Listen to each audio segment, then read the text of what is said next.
Assalamu alaikum, dear students. Start with the name of Allah, the All Merciful, the Very Merciful. तो आज जो हमने topic discuss करना है वो है 12th केमिस्ट्री चैप्टर नंबर 1।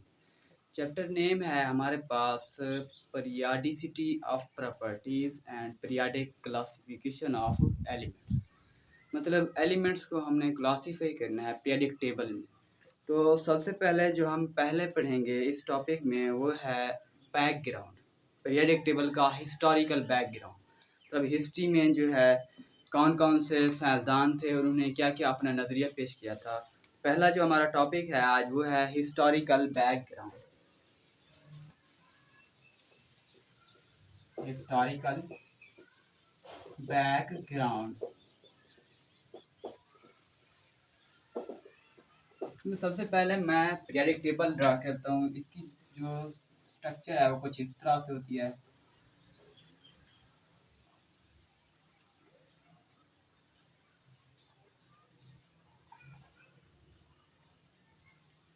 इसके नीचे जो बॉटम लाइन होती हैं यहाँ पे दो सीरीज होती हैं, ठीक है। तो इस तरह कुछ इसकी स्ट्रक्चर होती है। पीरियडिक टेबल हमने करना है इसका हिस्टोरिकल बैकग्राउंड आज।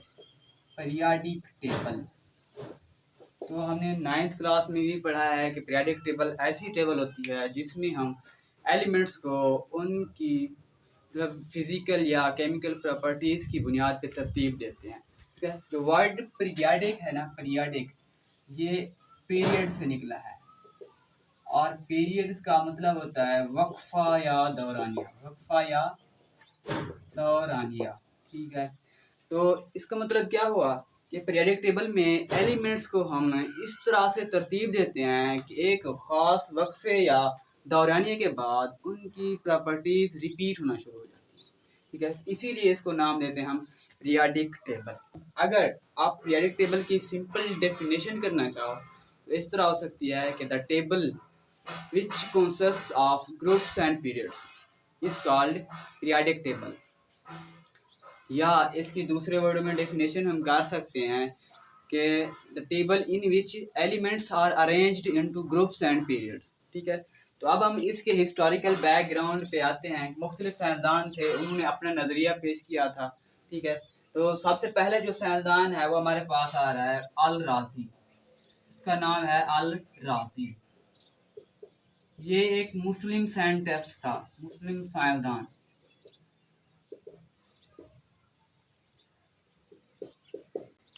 जो हमारे पास पहला साइंसदान आ रहा है वो है अल राजी। ये एक मुस्लिम साइंसदान था, मुस्लिम साइंटिस्ट था। इसने एलिमेंट्स को उनकी फिजिकल और केमिकल प्रॉपर्टीज़ की बुनियाद पर तरतीब दिया कि उसने बताया था कि अगर हमारे पास कुछ एलिमेंट हैं इस साइड पे सॉलिड हैं तो सारे के सारे इसमें सॉलिड आएंगे, दरमियान में लिक्विड हैं तो सारे के सारे जो है दरमियान में ही लिक्विड होंगे। अगर यहाँ पे जो है गैसेस हैं तो सारी की सारी ही गैसेस होंगी। इसने FIDE he classified the elements according to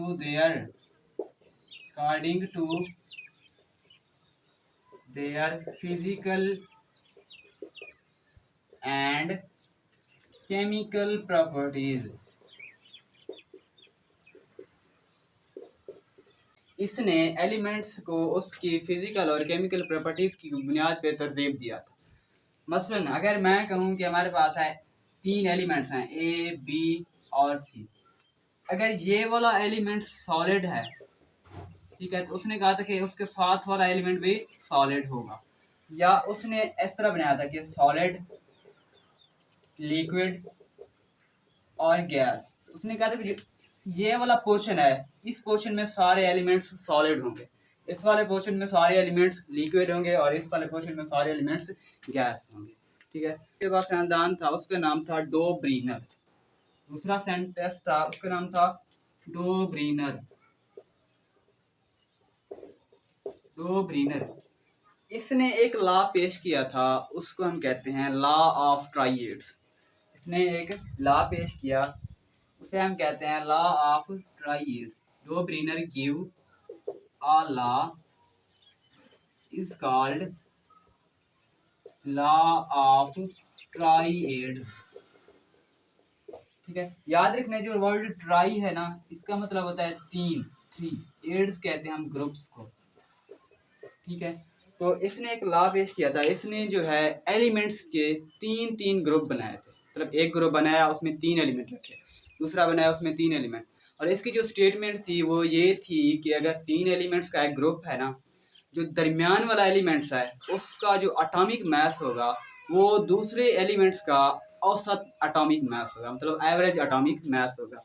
अब इस पहले इसको एक मिसाल से समझ लेते हैं।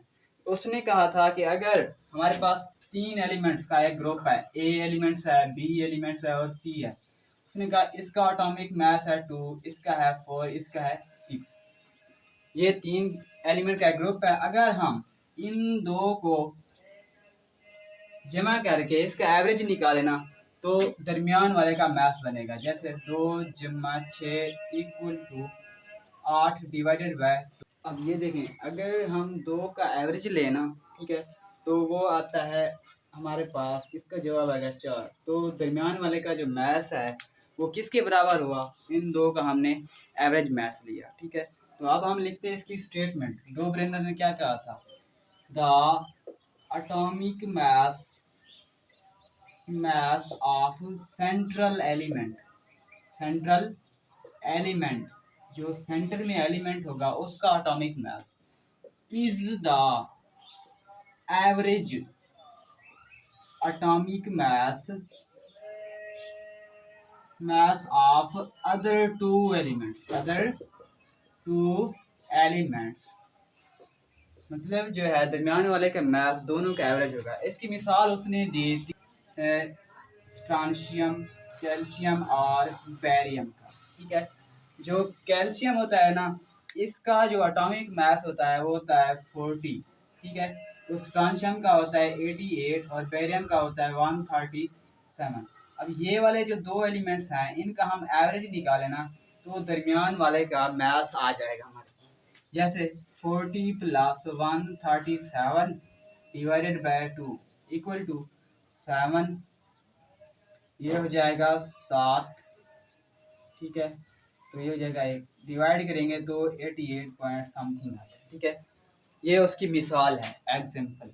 दूसरी इसकी एग्जाम्पल ये रखी कि उसने जो है लिथियम, सोडियम और पोटासियम का जो ग्रुप था ये बताया था। ठीक है, तो जो लिथियम है इसका एटॉमिक मास होता है 7। सोडियम का फर्ज किया हमारे पास, फाइंड करना है हमने, तो इसका होता है 39। उसने कहा था कि दो का एवरेज लें तो दरमियान वाले का आ जाएगा। हमने इन दो का एवरेज लेना है, 7 प्लस 39 डिवाइडेड बाय 2। ठीक है, तो हमने इन दो का एवरेज लेना है, 7 प्लस 39 डिवाइडेड बाय 2। जवाब हमारे पास आ जाएगा इसका 46 डिवाइडेड बाय 2। तो डिवाइड करेंगे ये आ जाएगा 23। सोडियम का जो एटॉमिक मास है वो आता है 23।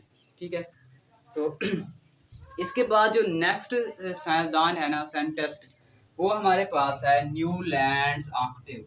Newlands Octave. ठीक है, ये एक साइंसदान था, याद रखने। ऑक्टिव्स हम कहते हैं 8 को। ऑक्टिव का मतलब होता है 8, 8। ठीक है, इसने कहा था कि अगर हम एलिमेंट्स को उनके बढ़ते हुए एटॉमिक मास की बुनियाद पे तरतीब देते हैं ना, तो हर 8वें एलिमेंट के बाद प्रॉपर्टीज रिपीट होना शुरू हो जाएंगी। मतलब क्या है, हमारे पास के अगर हमारे पास हैं 8 elements, A B C D E F G H I, 1 2 3 4 5 6 7 8, ये पहला एलिमेंट्स है, ये है 8वां एलिमेंट। उसने कहा था कि 8वें एलिमेंट के बाद जो एलिमेंट आएगा उसकी प्रॉपर्टीज इस वाले से सिमिलर होंगी, एक जैसी होंगी। ठीक है, इसीलिए इसको हम कहते हैं लॉ ऑफ ऑक्टिव। इसकी स्टेटमेंट क्या थी कि if elements are arranged, elements are arranged in increasing order of their atomic masses, then properties of every eighth element, हर 8वें एलिमेंट्स की property repeats the first one या repeated in a periodic manner. ठीक है, तो उसने कहा था कि हर एलिमेंट्स की प्रॉपर्टीज क्या होगी, रिपीट होगी। इसने इस चीज को कंपेयर किया था मौसीकी के सुरों से, म्यूजिकल नोट्स से। Compared with musical notes, he compared it with musical notes. जैसे उसने कहा था कि मौसीकी के 8 सुर होते हैं, ठीक है, तो 8वें सुर के बाद जो है वो फिर पहला सुर रिपीट होता है, तो इसने भी उसको उससे चीज से रिपीट किया। इसके बाद हमारे पास एक लास्ट वाला साइंसदान है, उसका नाम है मेंडलीव। उसका नाम मैं यहाँ पे लिख रहा हूँ इसको, ठीक है, इसका नाम है मेंडलीव। मेंडलीव इसने जो है एलिमेंट्स को उनके बढ़ते हुए एटॉमिक मास, इसने कहा था, जो ही इसने एक लॉ पेश किया था ना, तब ये लॉ उसने ख़त्म कर दिया कि प्रॉपर्टीज जो है हर 8वें एलिमेंट के बाद रिपीट नहीं होती। उसने कहा था पीरियोडिक टेबल में एलिमेंट्स की प्रॉपर्टीज रिपीट होती हैं, लेकिन एक खास वक्फे के बाद। ये 8वें वाला कंसेप्ट उसने कहा था, ये चीज़ गलत है। ठीक है, इसने क्या था कि अगर हम एलिमेंट्स को उनके बढ़ते हुए एटॉमिक मास की बुनियाद पर तरतीब देते हैं तो प्रॉपर्टीज उनकी एक खास वक्फे के बाद रिपीट होंगी। ठीक है, तो if elements are arranged according to their increasing atomic masses, उनके बढ़ते हुए एटॉमिक मास की बुनियाद पे, then properties of elements, then properties of elements repeat होंगी after a regular interval, एक खास वक्फे के बाद। ठीक है, तो जो है इसने जब लॉ पेश किया था ना, उस वक्त नोबल गैसेस डिस्कवर्ड नहीं हुई थी। ठीक है, उसके बाद है हमारे पास इसकी जो पीरियोडिक टेबल थी ना, वो सिंपल थी, मेंडलीव पीरियोडिक टेबल। इसने एलिमेंट्स को क्या किया था, उनके बढ़ते हुए एटॉमिक मास की बुनियाद पर तरतीब दिया था। इस तरह के ग्रुप्स थे इसके, इस तरह के पीरियड से। ठीक है, तो इसने जो मेंडलीव है ना, इसने कुछ खाने जो है वो छोड़ दिए थे। उसने कहा था कि फ्यूचर में जो है कुछ एलिमेंट्स होंगे जो डिस्कवर होंगे और इनकी प्रॉपर्टीज भी यहाँ सिमिलर होंगी। मतलब इसने जो है उन एलिमेंट्स की प्रॉपर्टीज पहले से मेंशन कर दी, उन एलिमेंट्स की प्रॉपर्टीज पहले से मेंशन कर दी कि जो भी एलिमेंट डिस्कवर होगा ना, तो वो आके यहाँ पे रख दिया जाएगा। ठीक है, तो इसके जो कुछ थे डिफेक्ट, मेंडलीव के 2 डिफेक्ट थे। तो जो मेंडलीव है ना, इसके कुछ डिफेक्ट्स है इसकी पीरियोडिक टेबल में। ठीक है, तो लोगों ने सवाल उठाना शुरू कर दिए कि कहा था कि आपने तो कहा हम एलिमेंट्स को उनके बढ़ते हुए जो है मैथ्स नंबर की बुनियाद पे तरतीब देते हैं ना, तो हमें कैसे पता चलेगा कि जो आइसोटोप्स हैं, कार्बन के 3 आइसोटोप्स हैं, कार्बन 12, कार्बन 13 और कार्बन 14, कि हमें कैसे पता चलेगा कि यहाँ पे जो है जो कार्बन है, ठीक है, वो कौन सा है, 12 है, 13 है और 14 है।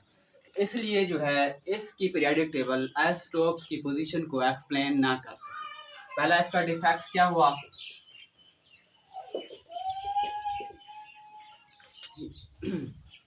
he cannot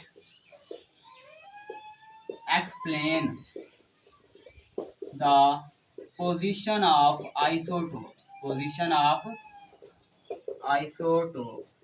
ठीक है, तो दूसरा इसका जो है डिफेक्ट ये था कि इसकी जो पीरियोडिक टेबल थी ना, वहाँ पे मिस अरेंज्ड पेयर थे। मतलब जो पेयर बनाया था ना इसने, वो फिट नहीं आ रहा था इसमें। जैसे मैं मिसाल इसकी लिख रहा हूँ। ठीक है, दूसरा इसका डिफेक्ट है मिस अरेंज्ड पेयर, पेयर। ठीक है, जो मिस अरेंज्ड पेयर थे ना, इसने जो है पोटासियम को पहले रखा। इसने कहा इसका जो मास नंबर है वो 39.23, उसने बाद में आर्गान को रखा कि इसका जो मैथ्स नंबर है वह 39.91, ठीक है। तो इसका मैथ्स नंबर इससे कम है, तो पोटासियम के बाद उसने आर्गान को रखा था, ठीक है। जब भी बाद में जो है रिसर्च के बाद जो ही हमने एलिमेंट्स को उनके बढ़ते हुए एटॉमिक नंबर की बुनियाद पर तरतीब दिया ना, तब देखा गया कि जो पोटासियम है, ठीक है, इसका एटॉमिक नंबर है 19, लेकिन इसका एटॉमिक नंबर है 18। तो ये फिट नहीं आ रहे थे, ये मिस अरेंज थे, मतलब पहले आर्गन आता है बाद में पोटासियम। ये था उसका डिफेक्ट, ठीक है। ये था हमारा आज का टॉपिक। अल्लाह हाफिज़।